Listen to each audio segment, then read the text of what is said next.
Good night, everyone. It is Monday night of the fourth week of September, 2025. Let's just get into it. As you know, I've been posting these videos weekly in commemoration of National Suicide Prevention Awareness Month.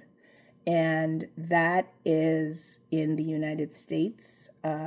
World Suicide Prevention Day was on the 10th day of September, which was a couple of Wednesdays ago now.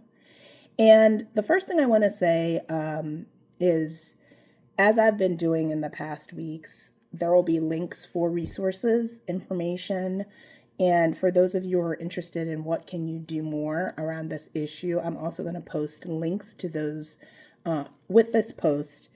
And the most important thing I want to say is, as I've mentioned before, this is a sensitive, taboo topic. And so the most important thing to me is that you have the resources you may need to access, whoever you are. And I've listed those in this post, and I'm going to link as well to the prior 3 posts, which also have additional resources and information that you might find helpful. This is a sensitive topic. As I've mentioned before, I am not a clinician. I am talking to you from lived experience. So this week and next week, I'm telling personal stories. This week is a personal story of mine from the perspective of I am an individual who I had someone in my life die by suicide almost 9 years ago. So I survived that person, and the way they died was by suicide. The person I'm talking about was someone who actually, the way the relationship started out, was I met them at work. And so the person who I came to know, gosh, it had to have been maybe 20 years before that or a little bit less, was first through a work relationship. So those people who say that you cannot meet friends at work, not true. However, your coworkers are not your friends until you make that transition. I also believe in that. But in any event, that's how the relationship started out. Someone who eventually did also become my manager and my boss. And from that grew a very fruitful professional relationship. And this person probably embodied to me and set a standard very early in my career for what a manager should be, just on the professional side. Before we even get to the friendship. So very much modeled those things for me early in my career. I think probably spoiled me a little bit. But I think other people who knew her also could see in her, how good she was with people. Someone who just had an innate ability in that area. Different personality and a different style than some others, but I think also very effective. So first met that way, and then the relationship just sustained over time. We became friends. This person was a mentor to me, very much so, very much a mentor. And people talk about in workplaces sponsorship, like advocating really for people. And that's who she was. That's who she was as a person for people.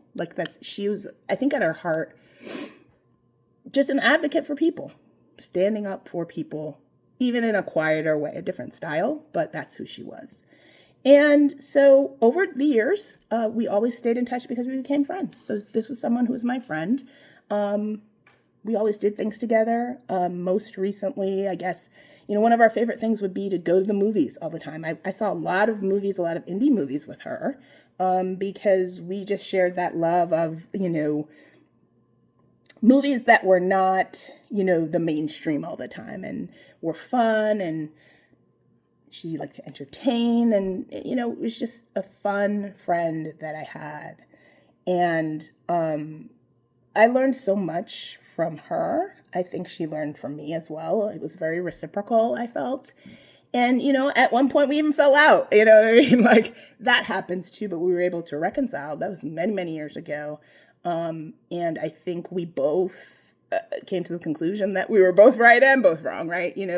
Could have probably approached it a little differently. But also we were entitled to kind of how we felt about the situation. Anyway, I paint all of that picture to say that, this is someone who I admired. This is someone I was very close to, not a family member. And actually, some people might be surprised. I think the thing we had in common was we were both from New York originally, but probably not much else on the surface. And we were still able to connect. And I felt that she was a dear friend. And she was a white woman, actually, which surprises some people, but I don't know, it's not a surprise to me. In any event, about 9 years ago, around this time was probably one of the last times I spoke with her on the phone. I hadn't seen her. I maybe seen her earlier in the year. Had not seen her recently, and we were trying to, align our schedules to go to a movie, and, she just wasn't feeling up to it.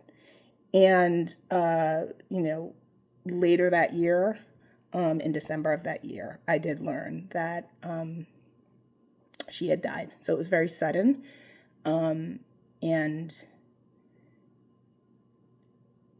I guess, unfortunately for me, I can't say I was shocked. I mean, I was shocked in the sense that, my friend was no longer here. There's nothing that prepares you for that. But I think for me, I was very challenged and not challenged because I myself had dealt with some mental health issues and things of a nature such that I, myself am and was then probably 15 years earlier or somewhere around that, or about that, 13 years earlier, survived my own suicide attempt. So my perspective, I think, is a little bit different than others. I think,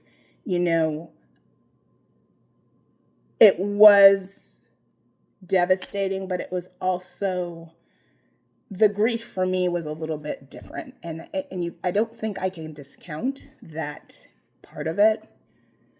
I think that, a lot of people, when they lose someone in this way, you're dealing with grief already. It's grief. When someone close to you or that you cared for dies, even if it's someone not that close, there's grief involved. Grief is its own journey and process. And it's a little bit of a traumatic way for someone to necessarily die. And I think that gets layered on top of that, depending on how close you are to a person, whether they were your family member, wherever you stood in relation to that person, also is going to influence, from a grief perspective. But then, what I understand from my own self and from talking to others, it's a unique way to lose someone because I think people start to question a lot of things after the fact, or, it's kind of like, well, why does this happen? Or what could I have done? Who's to blame? All these different things that swirl around in the minds of those of us left behind. Could I have done something? Could I have done something differently? Did I do something, or what? Or sometimes people are surprised or like, it comes out of nowhere to them. How could this even happen? Because I could not have seen a sign that would have indicated to me that this was going to happen. There's all kinds of reactions.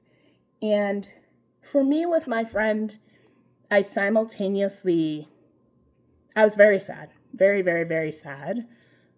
Because I think at the end of the day, a death by suicide is not an outcome that is a desirable outcome. Whatever people think about it from whatever perspective, whether it's a public health perspective, just a humanity perspective, a community perspective, a religious perspective, it's not a desired outcome. And I also firmly believe it's actually not a desired outcome from my perspective of the individual who dies in that way.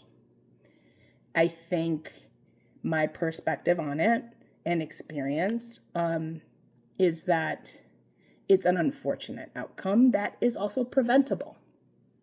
But sometimes when we say preventable, it's complicated because that insinuates sometimes can insinuate that there's something we could have done. So it's like a circle. And I think the focus on what we could have done is more in why I wanted to do these videos, which is to create an environment where we can start to talk about things and people who have certain feelings can talk about them and feel comfortable, because sometimes people can get to a point where that's no longer an option, or they may feel like that's not an option.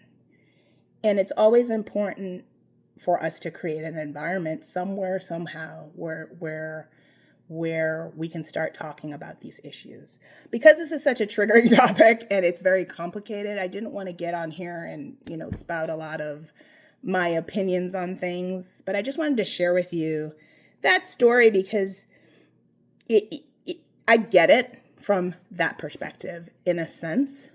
But I also think the biggest takeaway from me is I have a lot of empathy for my friend. I don't know that individuals who die in that way get that groundswell of empathy. I think sometimes, at least for myself, and what I've observed and what I've experienced, sometimes, we all focus on ourselves as the people who are, remaining here, right? And to have the empathy for the individual in that situation becomes challenging.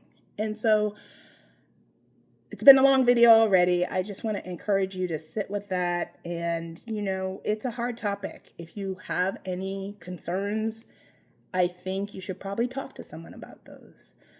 Someone in your community. For those of you who have a therapeutic relationship ongoing, maybe that's a place to talk about it. There's always places, support groups, religious community, just even on a one-on-one basis, someone you find that you can trust. And for me, I think it's important for us to think about how we are in community with one another. It's not to imply that community with one another necessarily, prevents everything that's going to necessarily be a not desired outcome from happening. But I do think that how we treat one another, how we are in relationship with one another matters. It matters because it creates an environment in which we all live. And so on that note, I really would encourage you to take a look at the resources, at the information that I've posted and I've linked about. Next week, I will talk about my own story. And I think that will be a little bit different because in talking about someone else, I don't want to, go too far into someone else's story because obviously that's not my story to tell. I can only tell it from my perspective as the person who is the survivor of that person. I want to be respectful. But next week, I'll talk a lot more about myself and it'll be me, so I can talk about me. So again, these are very serious topics. I thank you for listening, and we'll look forward to seeing you next week for the final video.